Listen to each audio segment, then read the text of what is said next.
What if I told you Alzheimer's disease doesn't start when memory loss begins? It actually starts years, sometimes decades earlier, silently inside the brain. But here's the powerful part: what you do today can change what happens to your brain tomorrow. Welcome to the Health Talk.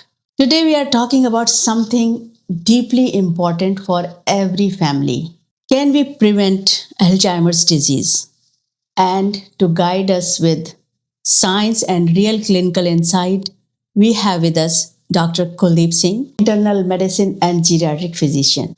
Welcome, Dr. Singh, to our Health Talk. Let's start with the most important question: can Alzheimer's really be prevented? Can we actually prevent Alzheimer's, or is it unavoidable? First of all, thank you for inviting me to your show. I'm really excited to talk about it.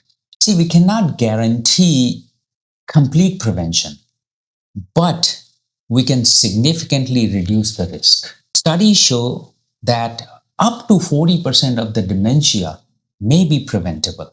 This is a very powerful number. So, yes, your daily lifestyle choices matter more than you think.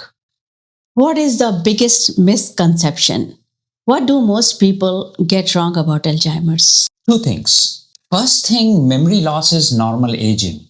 It is not. Second, they think prevention starts late.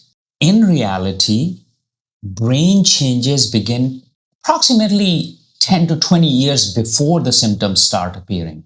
So prevention should also start early, in your 30s, 40s, and even 50s. Yeah, actually, this is pretty surprising because no one think about Alzheimer's when they are in 20s, 30s, or 40s, right? That's correct. When people think about Alzheimer's, they always think about the old age people. Yes. See, prevention has to be started early as in your 20s and 30s. Yeah. Actually, this is very important because in young age, nobody think about Alzheimer's. But as Dr. Singh says, you can prevent it. When you can think about it in your early 20s, 30s, or 40s, you can prevent it. Yeah, so there are a lot of studies that have suggested that, up to 40% of the dementia is preventable. And that's a good number. Yeah, and we'll talk about more what can we do to prevent it. If someone starts today, what is the most important habit at any age, basically? I would say exercise. Okay. Regular physical activity improves blood flow to the brain and helps build new neural connections. Even simple activities like walking, yoga, bicycling, or dancing can make a big difference. So you can start at any age? Yes, of course. Any age, and as your body permits, you should exercise regularly. Okay. We are talking about exercise, but as you know, everybody says these days, like, diet is more important than exercise, right? So does diet really impact brain health? Is diet really that important? Absolutely. The mind diet is especially helpful. It focuses on green leafy vegetables, berries, nuts, and healthy fats like nuts and olive oil, and healthy foods like fish, salmon, tuna, mackerel, sardine. They are the type of healthy fats. We talked about exercise, we talked about diet, and I have seen people play puzzles and games. Does that really help? Yes, but the key is learning new things, not repetition. Try learning a new skill, reading, creative hobbies. Brain needs challenges to stay strong. So physical exercise helps improve the blood circulation to your body, heart, and brain. And learning a new skill, new things, can help your brain to develop new memories and new neurons. Okay. So actually, it helps. It definitely helps. So we were talking about all the important aspects like exercise, diet, playing different kind of games, and learning new activities. Mhm. So what about social connections? Does loneliness affect brain health? Very much. See, social isolation increases the dementia risk as well as increases the risk for depression, which is also linked to dementia. Staying connected, friends, family, community, keeps your brain active and resilient. It's a good excuse, right? Going to the party and doing more social activities, like it really helps your brain. Yes, party right. Stay engaged with your friends and families. Okay.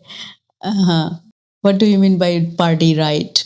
Well, I mean, not doing late night parties, too much excessive noise, drinking, and some of the activities which could be harmful to you actually. Okay. But staying connected with your friends, playing new games like we talked about Bingo. learning bingo, poker.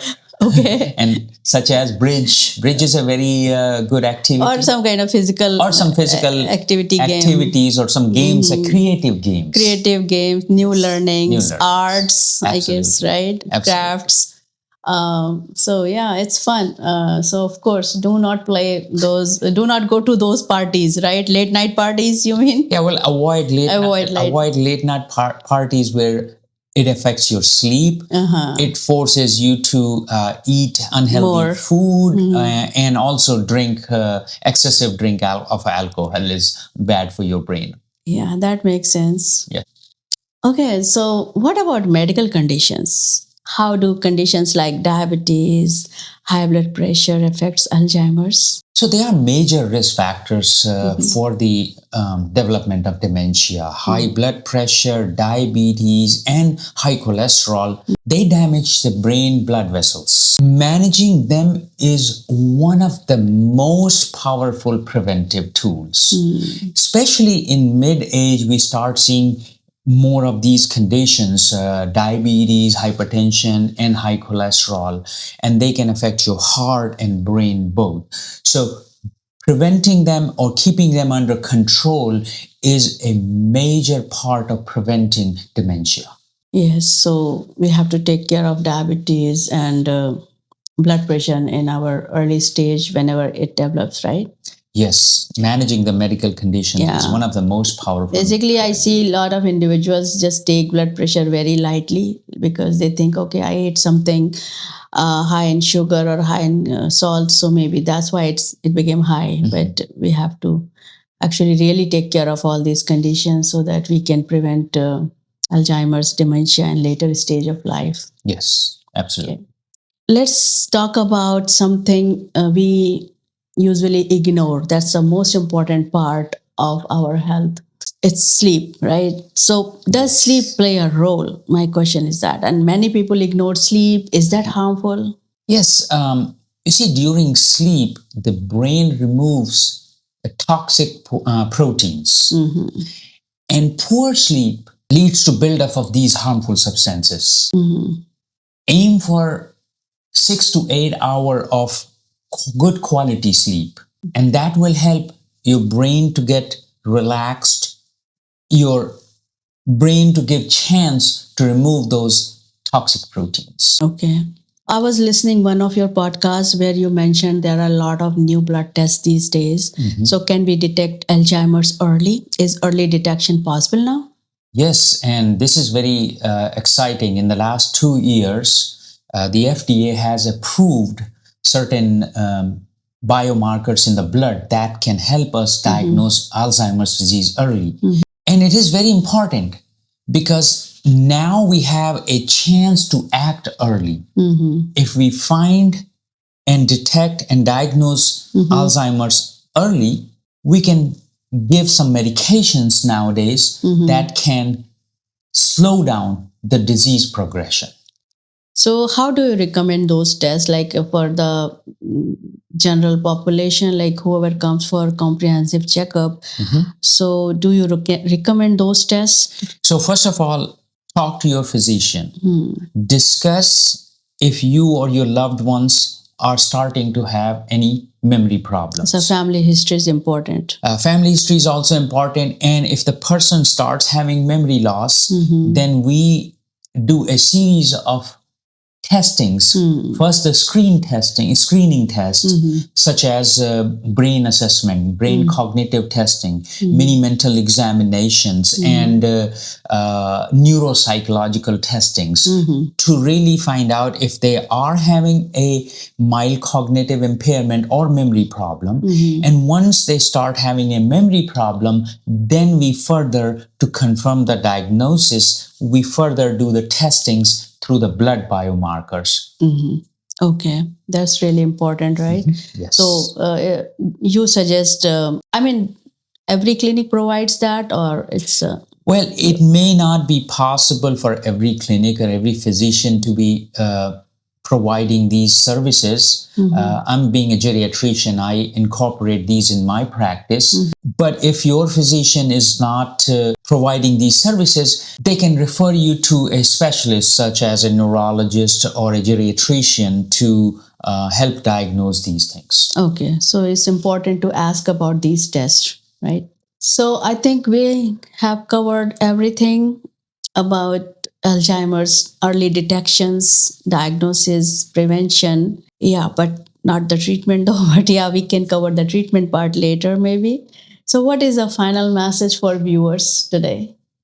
Well, I would say start early, stay consistent, follow these 5 pillars: exercise, healthy diet, mental activity, social connections, and control medical conditions. Remember, small daily habits can protect your brain for years. Yeah, and if brain is good, your lifestyle is good, and your life quality is good. So quality of life matters.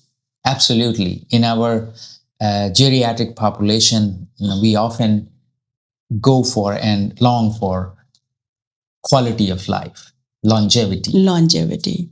Thank you so much, Dr. Singh, for coming today and giving us your time and educating about Alzheimer's. I'm looking forward to do more sessions with you.